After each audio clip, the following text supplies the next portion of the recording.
Oh, hello. Do you think that Big Brother is watching? Or that the Illuminati are planning to take over the world? Have you had an encounter with a space alien today? If the answer to those questions is yes, then grab your hat because this is tinfoil hat time.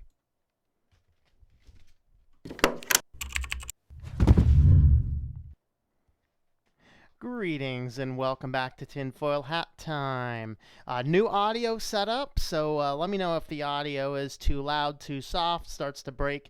Apparently, the buzzing we were hearing in the stream last night was the meteor mic on the way to the deep pits of hell.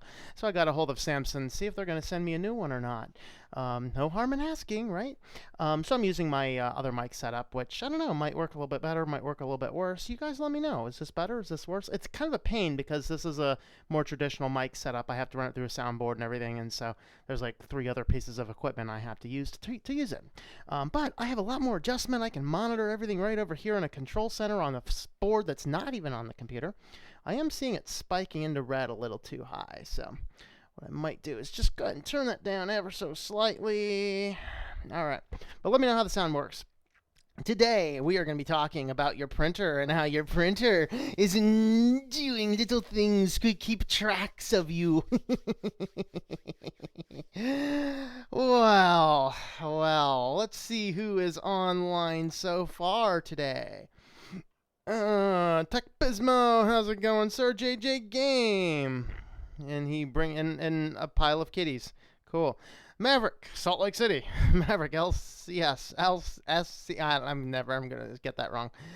All right, Pseudo Linux. I think you might be gone by now, but anyway, greetings. Hope you have fun on the new system. Let me know how Ubuntu Mate goes. You should have gone with like Solus Mate. I was curious to know how that works too. Oh, let's see. Have fun with Transcend apps. Pseudo Linux. All right. Okay. James Miller, good evening to you as well. Once starts talking, the kitty wants in on the screen time. Yep. No, he's got his eyes open now. That's cute, kitty. Well, gotta go. All right, we'll see you later, Pseudo Linux. Is the mic working better? Is this something I should do more often? What the good thing about it is I'll have more consistent audio no matter where I go, and including if I decide to need to use the restroom halfway through the stream and forget to turn it off, you'll hear that too. It is a full wireless mic set. This is what I use in the kitchen when I'm doing home cooking hacks because I really have to have a mic that works without going all over the place. Yeah, let me know if it goes a little shady. The downside is, of course, it takes batteries, and so I have a panel of extra batteries here if I need more. KO2610. All right, hello, Shatter. A little bit low volume, but mild. Low volume. I can crank it. Where's my input line for the mic? I think channel, what am I on? I'm on channel 1, right? Yeah, I'm on channel 1. I think I can go up. Not that one. How's that one? Whoa, that's the one. Whoa, that's too high. Too spiky. I don't try to mess with it too much because it's pretty much set for the recording in the kitchen, but oh well. Anyway, hello, all Candon, Ali Candon. Hello there. Hello, James. For me, it's quite little. I may put the volume up a little bit. I'm gonna up the volume a little bit. The problem is I'm watching on my OBS. I can see the mic here, and if I just do something like that, it just peaks out, red lines. And of course, if you do audio stuff, redlining is not a good thing. Now, I'm not getting peak. It's generally called peak. I'm actually not getting peak on the mic system. Maybe what I need to do is turn down. I don't know. We'll figure it out. Sorry I won't be on the stream too much tonight. All right. Hey, no problem, man. No problem. Okay, there's a hole in the tinfoil hat, but now my info's leaking. No! Just don't print anything. If you print anything, it's going to totally leak. All right, so this story here, is kind of like the, a friend of mine had recommended this. He was researching this stuff for a school project and said, you should look into this. This is something I've heard before. So I don't know if this is necessarily going to be new, but I think in light of all of the other stuff going on, it's probably something that has fallen into the wayside. And that is that if you are printing things out on a color laser printers, embed some coding in dots that will ID the printer exactly. And so what we want to do is we're going to look at that, and then we're going to actually, I dug through my samples of things, and I actually found a document in my records that actually has such IDing. So we'll talk about how you can see that IDing. And then what we'll do is we'll have a look at the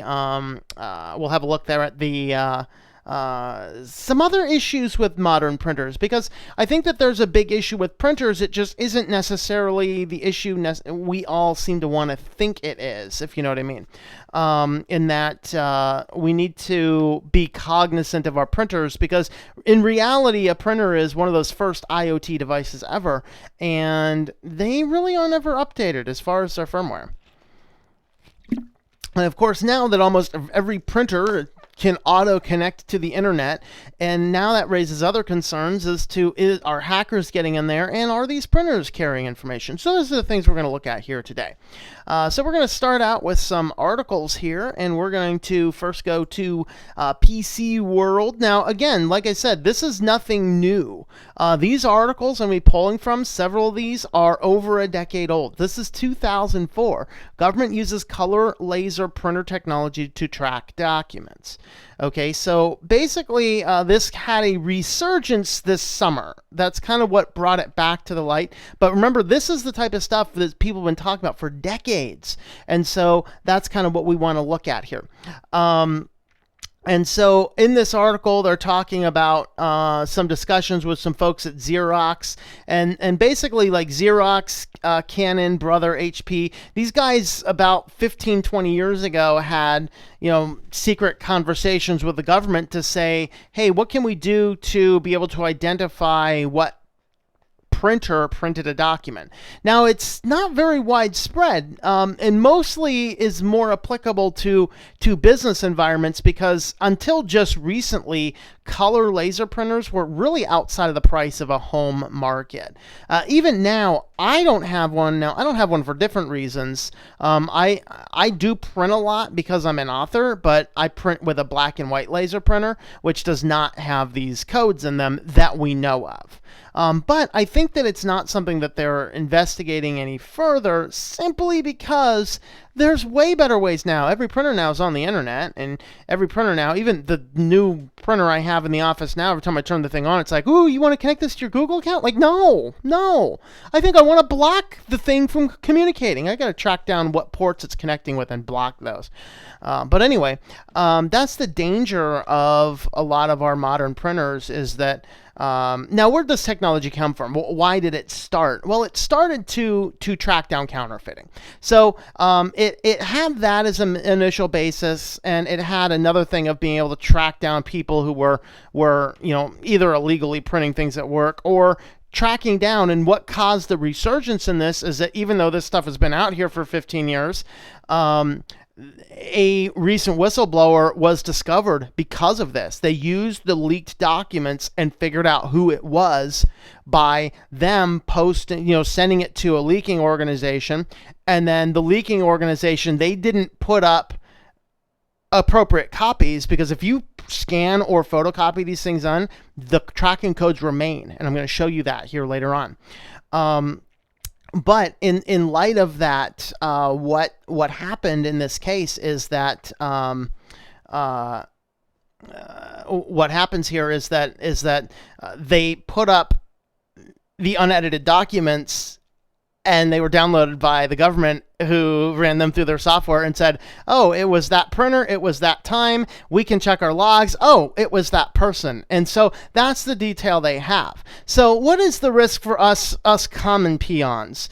Well, it's not likely we're going to be doing stupid things. Well, I don't know. Never mind. We are a perpetually stupidifying race. So, in fact, one of the greatest scams on 4chan right now would be, go up and put these posters up that says it's okay to be white, which is quite hilarious because it's okay to be white. Like I'm trying not to go there. Okay, I'm not going to go there. But if I printed up these posters and said it's okay to be white, and somebody got in their head that this should be a hate crime, if I had printed those out with a color laser printer in my house and printed those all over the place, I don't think much of it, but someone could take those down, analyze this code, figure out who the printer is, get the exact serial number of the printer, and then tie that document to my printer. That's the level of thing we're talking about. So is that a good thing, or is it a bad thing? Is it an indifferent thing? Yeah, it's probably shouldn't be there. It probably shouldn't be there.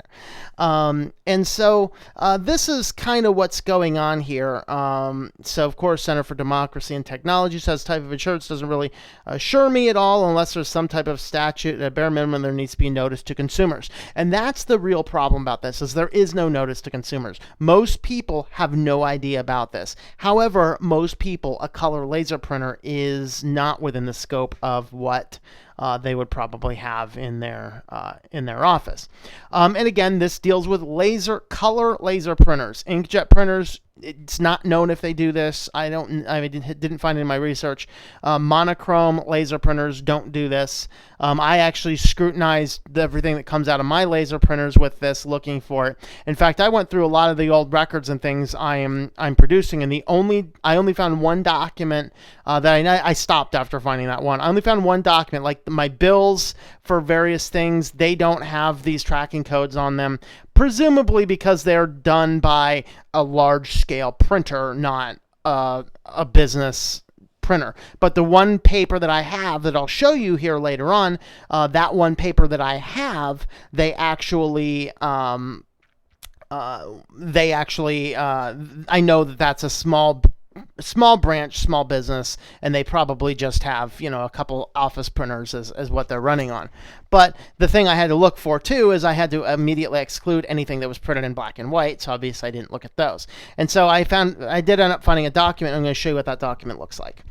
Okay, so this one here, why printers add little secret tracking dots. This is literally what they look like. These little dots here, this is literally what they look like. Now, this is enhanced because in the blue light, like you see here, they would show up as black.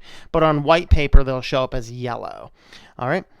They are almost invisible. They contain a code. Now, this says it sparks speculation about their usefulness to FBI investigators. According to the government sources, if you can happen to believe them, only the Secret Service has the code to decode these. Except the EFF also does, because they spent time mapping these things out to figure out what these codes are. And so we don't know to what degree the FBI can do this. We know the Secret Service can, and presumably a printer manufacturer could look at the code and determine if it's one of their printers or not. So here is kind of the white, and here is what it looks like illuminated with blue lights. So you can see that there. Again, usually with the blue lights, now up close blue lights, you'll still see it as yellow. You can see this as naked eye with blue lights. If you'll see them as black dots in that case. And that's why you can do the test either looking at it under a microscope, or you can look at it under blue light, or you can scan it in and do that. And we're going to look at a scanned document because I really don't have a way to show you otherwise. You would not be able to see the dots on the resolution. But anyway, that is that. So here's a few of these on high magnification, so you can see these little yellow dots. There's a few more. Here's what it looks like under blue light. You can see their blue light black dots, and this is just kind of their annotated, meaning that this is it. So everybody, do a little trick right here on the screen. Count the little black dots inside the yellow circles. It's a little optical illusion on that. All right. So anyway, there's of course a researcher, and if I remember correctly, I think this is actually the researcher that that worked on this with EFF, but it might not be. This might be someone different. I can't remember. Something I hate about this headset is the things they attach into are very painful. All right. Anyway, let's see. So this guy here, he's kind of detailing some of the things that he's finding. So basically, here's a document. This is the white margin, and you can see after he did some color filtration, he gets all of these markings on this. and then he put them out on a grid. And then you can actually, like EFF has more documents about this. Again, there's a $20 bill here because this was initially used to track counterfeiting. So it did have a very good use that you could see if a bill was counterfeited. So you have to ask this question: is this, is this good? Is this bad? Is this indifferent? I really don't know. This is one of those things I haven't really made up my mind, because I think this is super less intrusive, in that this isn't like a mass data collection. I'm not super concerned about this one. But where this shines and where this is problematic is that you can tie the paper with a server log to see who was using a printer at the period of time that the paper was printed for a big company. And that's a scary prospect, that this does absolutely expose potential whistleblowers. And that's what happened in earlier this year. Is a where's it at? Was it this one? I thought I had the article up here. Maybe I don't have the article up here. Basically, a whistleblower was exposed because this organization had published the original documents that were scanned and sent in, and that exposed who the person was. And so that's kind of the scary part about this. So here's actually a list of these. So if you happen to have one of these printers, this will print out your beautiful little color test dots. So there are quite a bit.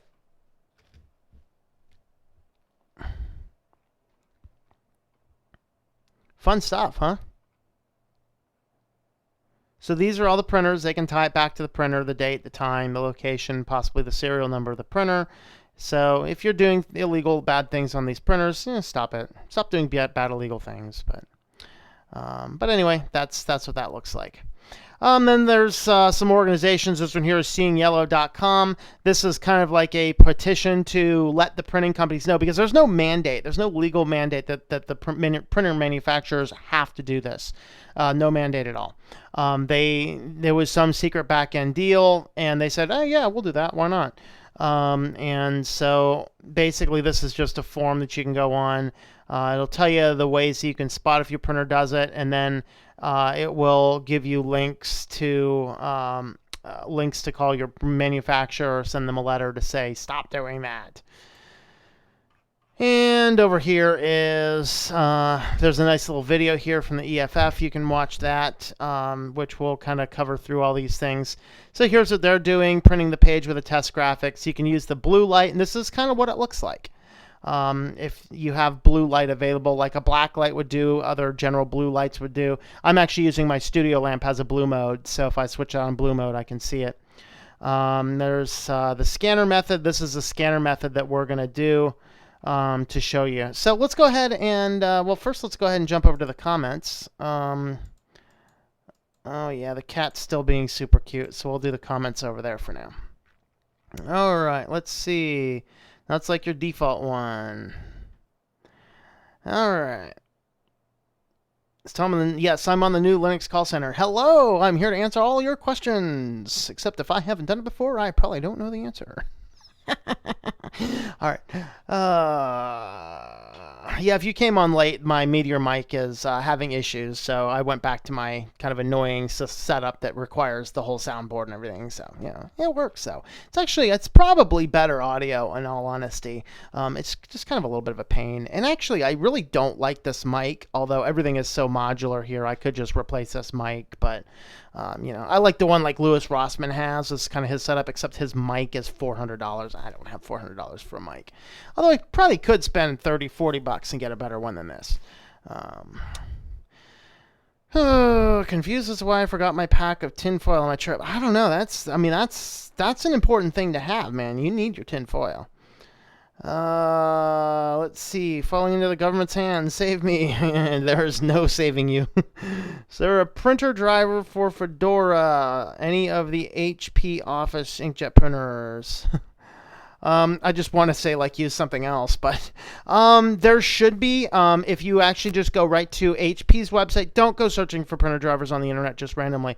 Go right to HP's website. You should be able to go right in to support like download services, and they should have downloads. I mean, I don't use HP products. I think they're a slimy company, so and I know for Brother and for Epson printers, they have that. I'm assuming HP does as well. So that's what you want to do, and then you want to look for probably an RPM package, unless somebody in the comments who uses Fedora more often tells you otherwise. So that's what I do. Go to HP's website and see if you can find it. James, this audio from the church. Know better about the audio stuff. Sweet. Okay, I've heard of this before. I'm glad to have a black and white printer, not even connected to the Ethernet. Yeah, I do have a network connected printer. I don't let it get on the internet, but I do have a network connected printer, but it stays unplugged when I'm not printing to it.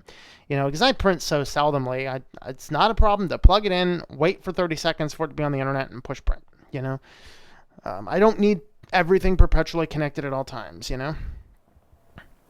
Hooray for whistleblowers and WikiLeaks. Yep. Yeah. Good to know. Is this going to make it's okay to be white flares? Yeah, Jim, just don't do them on a color laser printer. Use a black and white printer. There you go.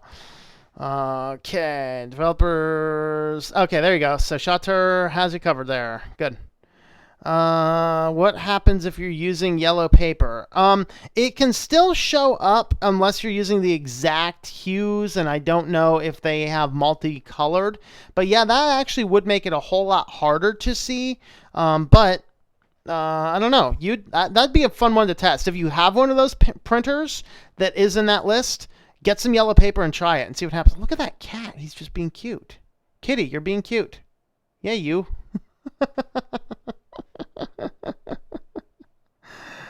Oh boy. So if you're a whistleblower, it's best to just put the info on a USB stick instead of printing it. Yeah, there's challenges with that as well, unless you happen to have Rubik's Cubes. Shh. As I sit here with 4 or 5 Rubik's Cubes behind me. All right. Just forget printing and write it by hand. The problem is you don't have the proof. You know, anybody can write something by hand. Okay, what kind of mic are you using? I don't know. It's a kind of a cheap setup one. Audio 2000s is the UHF receiver. And I'm using a Pile micro soundboard. Basically, I just have a system that I merely need to do one or two input lines in, just to keep everything low. I bought the whole setup for I think 120, 130 bucks, if I remember correctly. I don't know. I have an old video where I talk about the kitchen studio setup where I actually detail all of the equipment. You can look through that video in there. Does it sound alright though? Does the mic sound okay? Should have kept the dot matrix printers. Yeah, that's really hard to get into. Alright, let's go ahead and have a look at we'll go ahead and have a look now at a document. So this is actually from a banking document, so I cropped most of the stuff out of it. But we're going to go ahead and open this guy up in GIMP, and then I'll go ahead and share the whole screen over here. All right, so here we are in GIMP. So it was a whole page. This is like the bottom right of the page, and so you can see it's just kind of looks like a regular piece of paper. Now, when I zoom in, what you start to see is some dots. You see some yellow dots there. So these are those dot codes. Let me go to something else there. So these are those little dot codes that they're talking about. And so these ones here will pretty much expose who you are. Now, if you want to see them a little bit better up here, we'll go up here and we can do colors. Looking at the color balance, I'm going to shift the colors all to blue, and then you'll see now that they actually show up now as darker colors. So I'll go ahead and scale it back a little bit. So if you go straight yellow, you'll see that they're kind of more pronounced yellow, but you still have a hard time seeing them even like this. But if I shift it over to blue, boom, they show up. So these are those codes, and what you look for is there's repeating patterns. So you can see what the repeating pattern is here and here. You can see the pattern is repeating itself. And so this is that thing that is embedded into the various printers that will allow you to see what it is, and they're all done in yellow dots. So hunt around for paper that looks kind of like this when you expose it to blue, or this is, like I said, this is just scanned in 300 DPI on a scanner, and then I just opened it up in GIMP and shifted the color to 100% blue, and then that's kind of what you see. So that is the what you're going to look for in a nutshell.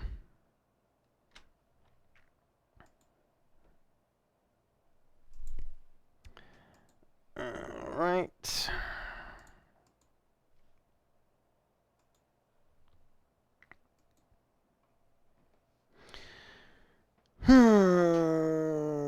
Mic sounds pretty good. All right, that's good news. As long as the batteries don't die. Because I won't know the batteries have died, you know. All right, so...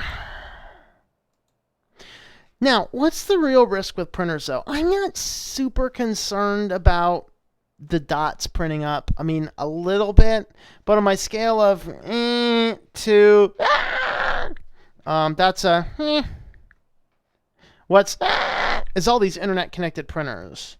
In fact, the very first time I heard that somebody hacked a printer and installed Doom on it and was playing Doom on a printer, I was just like, that's just rockin' awesome. But that's the problem, is that these new, all of these new printers, it's bad enough that they have an Ethernet port that you can, get on and access them from a network location. I mean, that's fine, but now these things want to go on the internet all themselves. And so here I went from HP. Print from virtually anywhere. I didn't find any small print for that asterisk. Oh, there it is. Requires an internet connection to HP web-enabled printer and HP connected account registration. So that in and of itself is a scary enough thing that everything has to be going directly through HP in the midst of this. So basically you come in here, you go in and you enable the web help services, you create the new email, and then you can enter your printer's email address and send the email. So it ends up being something at hpeprint.com. So I imagine that these guys have a hard time dealing with all the spam people are trying to send to them. Like, yeah, I can just imagine somebody just attempting to hijack these email addresses, find them, and just start sending all sorts of exciting things. Maybe mistaking it for Facebook servers. Oh, we went there. So anyway, this is a problem. For me, the biggest problem is this, because any device that gets on the internet, we have a serious problem with, in that we have a challenge in attempting to work with security. Because, how often are your IoT devices updated? How often is the firmware in your printer updated? I cannot recall if I've ever updated firmware in any printer. I can't recall any printer I've ever had needing a firmware update. And that means, and I even recall one of the printers I had in the past, I couldn't change the administrator password. I tried many times, and it would not accept any change. So it was stuck on admin for an internet connected printer that I couldn't do anything about. So the best thing to do, put a firewall up. That's about all you can do, is put up a firewall.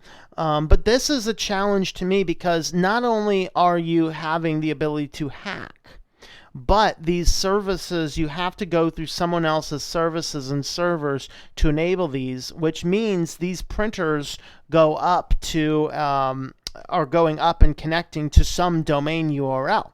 Now, this raises questions. I didn't actually pull up the article here, but was it, I think it was Dell? Who was it? I think it was Dell, actually, that they had totally forgotten to update or renew a domain name, and it went expired for a period of time. And literally, it was a domain name that tons of computers were accessing to check for Dell updates. I think it was Dell. And they didn't catch it for months. All of these computers running software exclusive to that computer was connecting to an expired domain name. That somebody merely purchased the domain name and put up some bad code, that would have just been like an entire manufacturer's computer line would have become pure malware. Well, that's the same thing that's going to happen with these, is if we're not careful, then this HP ePrint domain, email domain could whoopsied by some DNS hack, and now you can easily expose a whole lot of customers, a whole lot of printers, a whole lot of wireless networks. And this is just a major hack waiting to happen. So we have the hacks, and then you have the companies. Can we trust HP? Can we trust Google with the Google Cloud Print service? Can we trust any of these companies with the data that we are sending them to print? Now, they all say, actually, I didn't read HP's. Google says they don't store anything. So here's Google's question from Google Cloud Print. Who can see what I'm printing? And so here is what information is shared. When you share 3 types of information when you use Google Cloud Print. Google keeps details about the print job, the job title, the printer you sent it to, the printer status as a record along with your Google account ID. This is used to process your print jobs. A copy of each document you send for printer is also kept until the print job is complete. This allows us to make sure your document gets printed. After the job is complete, the document is deleted from our servers. Our servers also keep logs of the requests made by all Google Cloud Print users. These are routine server logs and do not contain any personal details, and you can read more about it on how Google treats server log data. Except I wonder if there's IP addresses in there. I don't know. And any document you send for printing is kept strictly confidential. Google does not access the documents you print for any purpose other than to improve printing. And that little other statement is the only part that's concerning, but for the most part, okay, that seems good. Doesn't seem like anyone's at least directly spying through this. I would be concerned about some indirect or some rogue employee having access, but yeah, those are little things we have to deal with. How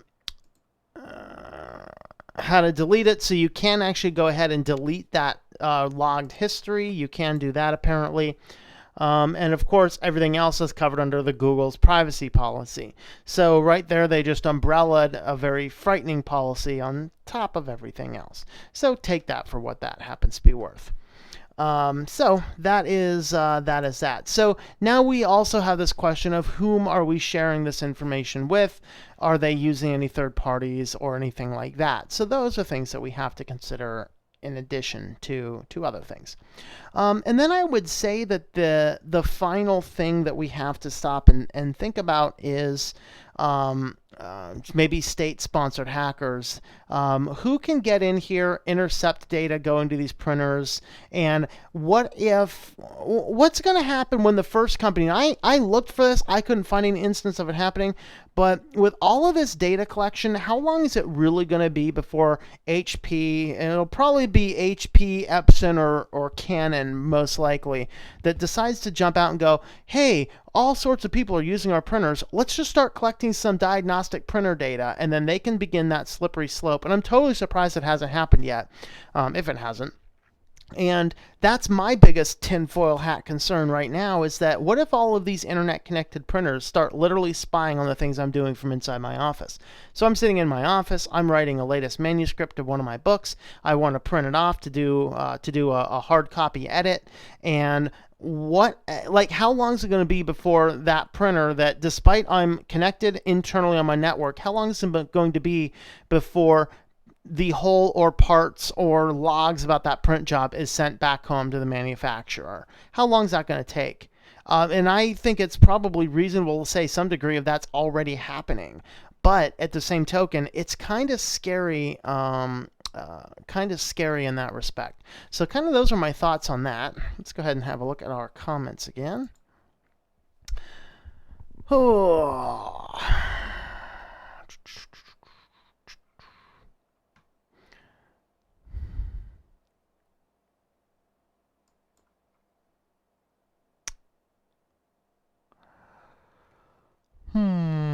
The kitty is being cute. Yes, he is.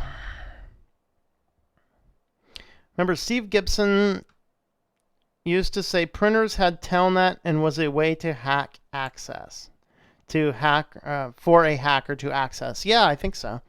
So now printers are part of the dark side. No, they've actually been a part of the dark side for a long time. In fact, if you didn't know, printers were sent here from hell, by the way.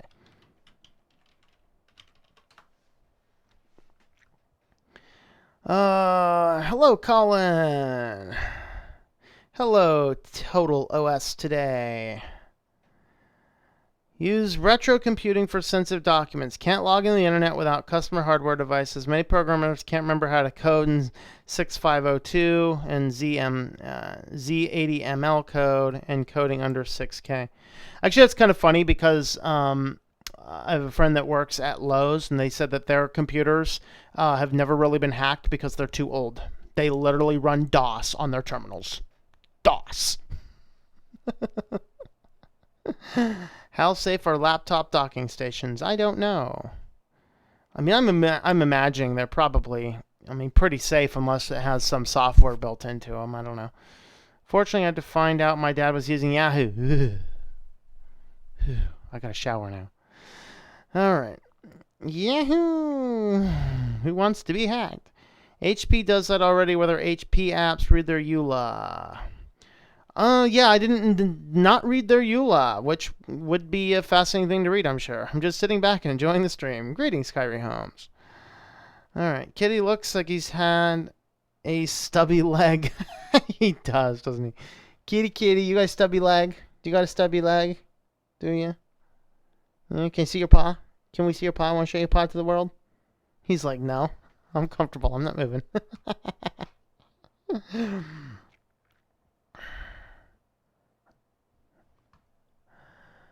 Oh, let's see if I can find. Let me see if I can find their EULA. HP connected. There's a privacy statement. Let's look at HP's privacy statement, shall we?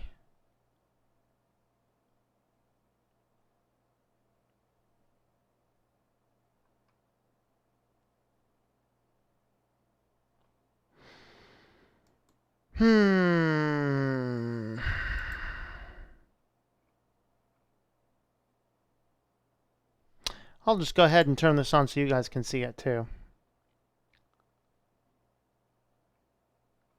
How we use data. Customer experience. Yeah, the number one lie in PR website writing, right? It's all for a better customer experience. Yeah, I have the best customer experience when you don't collect my data. How's that fit into your calculations? Does not compute. Does not compute. Providing you with a seamless customer experience by maintaining accurate contact and registration data, delivering comprehensive customer support, offering products and services and features that may interest you, and enabling you to participate in contests and surveys. We also use your data to deliver a tailored experience, personalize HP services and communications you receive, and create recommendations based on your use of HP services.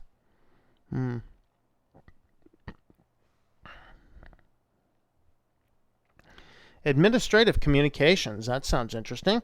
Communicating with you about HP services. Example of administrative communication may include responses to your inquiries or requests, service completion or warranty-related communication, safety recall notices, or other applicable corporate updates related to mergers, acquisitions, or divestitures.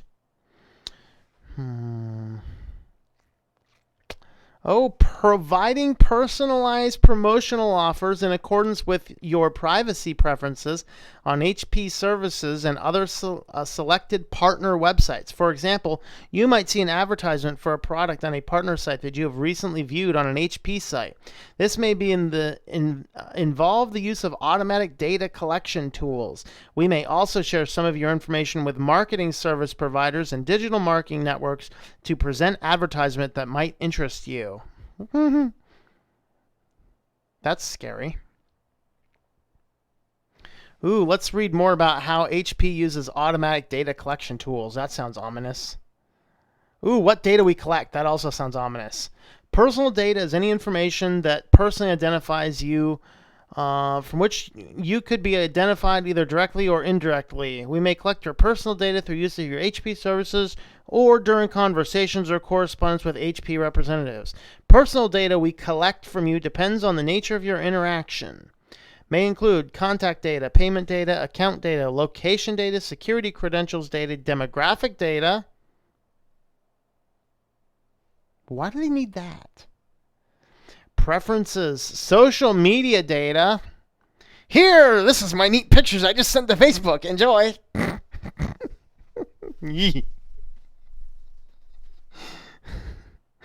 Other unique identifying information. Okay. Information automatically collected about your use of it is product usage data. We collect product usage data such as pages printed, print mode, media used, ink or tone or brand, and file type printed, application used for printing, the file size, timestamp, usage and status of other printers. We do not scan or collect the content of any file or information that may be displayed by an application. Well, that's good news.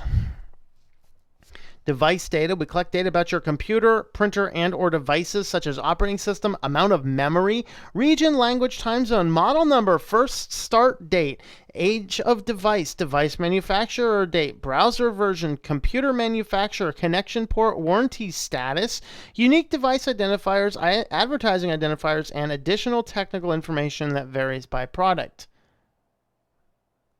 If you're using these products, I think you need a checkup from the neck up. Performance data, printing events, features, and alerts such as low on ink warnings, use of photo cards, fax, scan, embedded web server, and additional technical information that varies by product. Ooh, a website browsing data. We collect information about your visits to our activity, blah, blah, blah, and anonymous aggregated data. Ooh, information from third-party sources. That's exciting. We may also acquire information from third parties that we deem to be credible that are either publicly available or available on a commercial basis, like Equihacks. Such information may include personal data such as your name, address, email address, preferences, interests, and certain demographic data. For example, personal data may be collected when you access our applications through social media logins. Creepy. By the way, guys, don't ever use social media to log into any other website. Never, never, never. The basic details we receive depend on your social network account privacy settings. In addition, if you purchase HP services from an HP partner, we may receive information about your purchase from that partner. If applicable, we may also receive information from fraud prevention agencies or from credit reporting agencies in connection with credit determinations.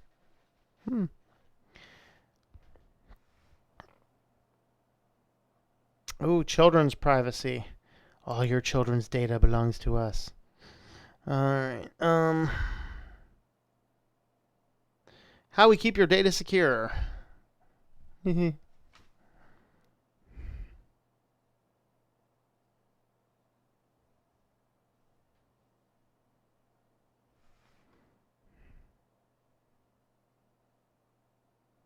Ooh, how we share data.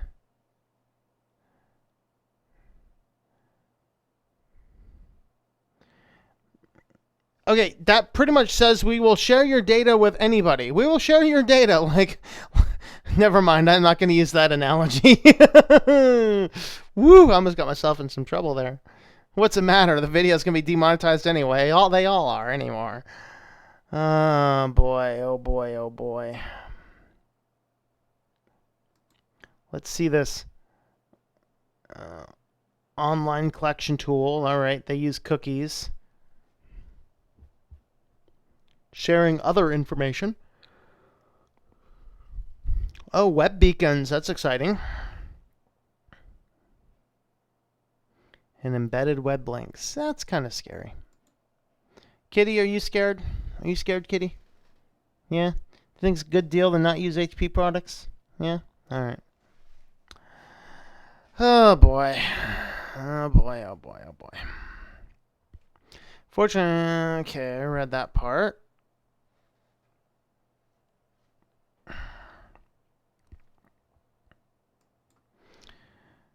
You recommend a good standalone, I'm guessing, scanner that will work out of the box with Linux Mint?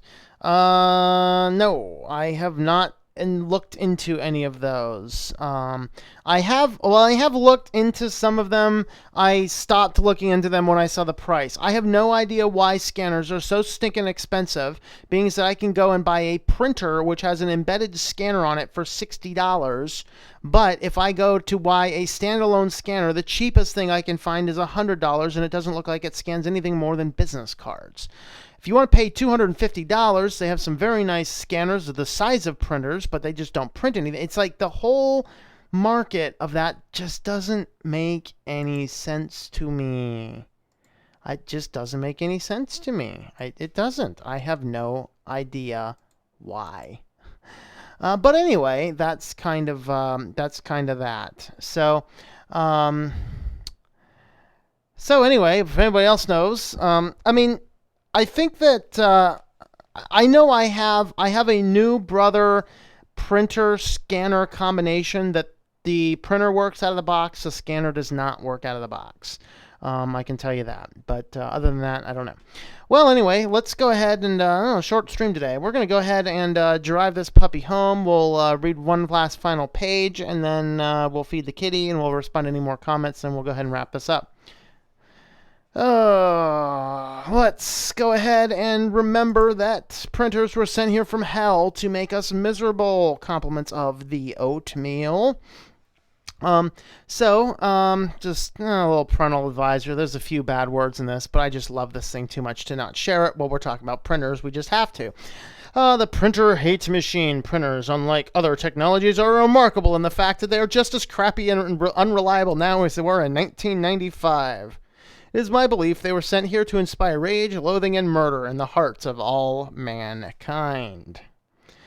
You were purchased by the fact the printer is so cheap, it probably has sleek surfaces and every feature is described with an exclamation point. The Print Max Inkjet 2000, it prints on paper, it has a power button, and it has a thing that lights up. Clearance item, $24.95. You might even buy one of those scanner printer fax combos, which means it will really suck hard at 3 things rather than just 1. And the setup is usually delayed when you drive all the way home and realize they didn't include a printer kit. Does anybody ever figure that out? Why?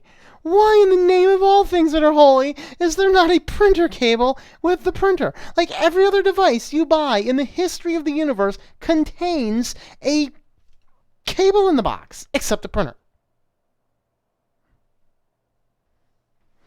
So you got to go all the way back. Yay, got my printer. Nah, anger, rave, load. The driver discs they include are older than the Earth itself, so you'll have to download the new ones. Do you want to download crapprinterbundle.exe 600 megabytes? In addition to the driver, we'll install a massive suite of worthless multimedia applications that you will never use but will run permanently in the background. The noise. If you ever wondered what one robot screwing another might sound like, thanks to my printer, now I know.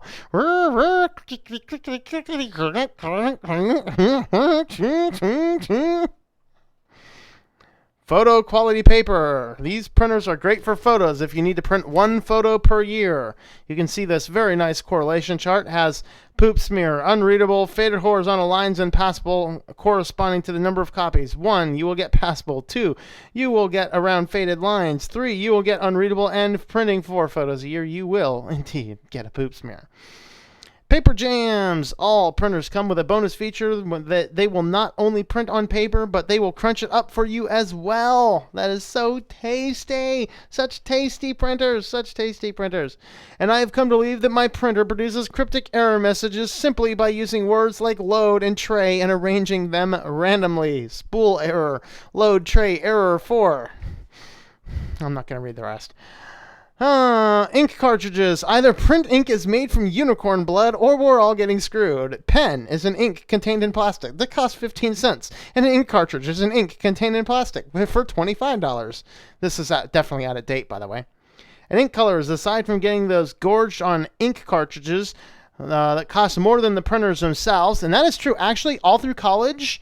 When Lexmark printers were coming out, it was literally cheaper to buy a new printer when the ink ran out.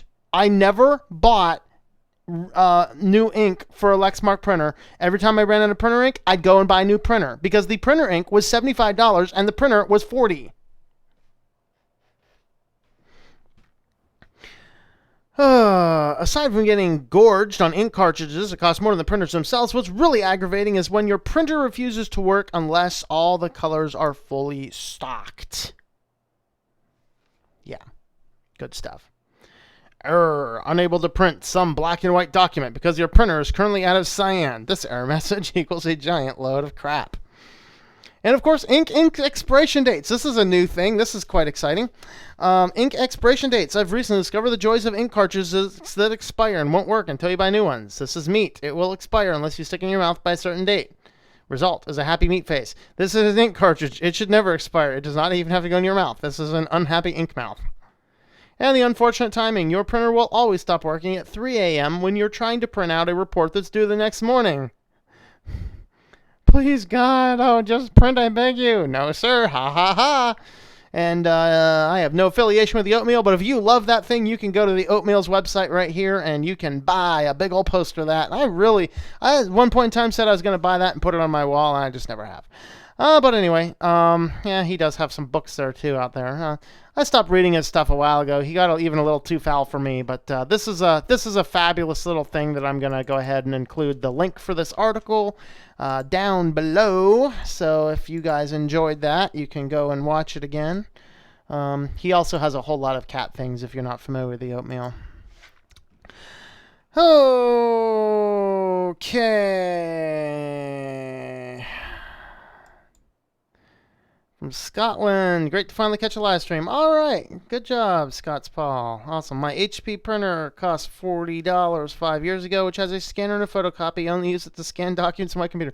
I actually have an Epson printer sitting here that doesn't print anymore, but the scanner works just fine. And that's the one I've been using to scan stuff. The auto feeder broke, so I have to scan hundreds and hundreds of documents one at a time. So that's kind of annoying, but.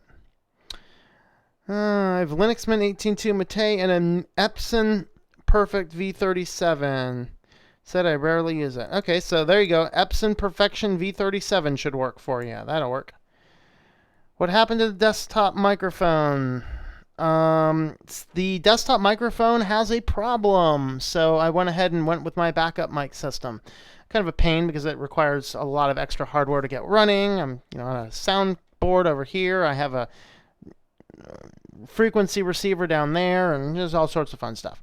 So I contacted them. I'll let you guys know if Samson is Samson, I think, is the company behind them. I'll see if they'll send me a new one. I bought the thing less than a year ago, and I generally like it, but the USB port on the back of the thing broke, and so and that's probably why it was getting staticky or some weird noise interference yesterday. That was the last time it was used, actually.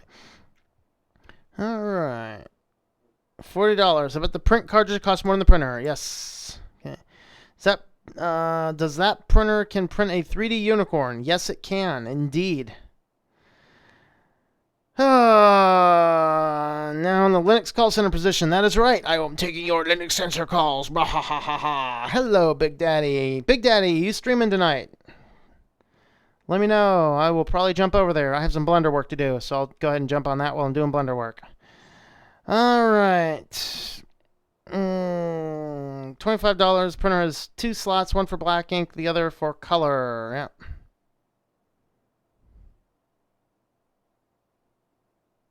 $10.30-ish. Cool.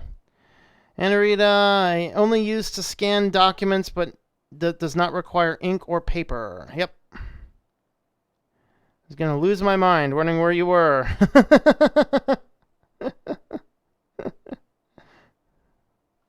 All right, I think we're going to go ahead and feed the kitty, and then we will wrap this guy up, and I'm going to try and clean the house before Rocco's stream. If you want to see more crazy me, I'll jump over on Rocco's stream when he gets started up. So, but anyway, let me go ahead and feed the kitty.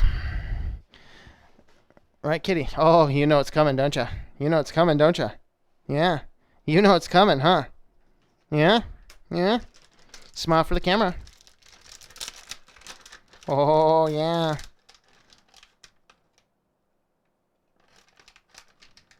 No. This right. There you go. Aww. And there's one more for you. Oh, he's licking my fingers. That's not the kitty treat. Right there. Aw, he's so cute. Those are not my fingers. That was not my fingers. Oh, you want some kitty treats too? We'll have another kitty treats over here. Come here, you. Oh, come here. Oh. I got a noisy kitty too. Now I have to try and do this without getting the other kitty jealous. What? Hey. She ran away. She doesn't want kitty treats. All right. Nope, that's all the kitty treats. Oh.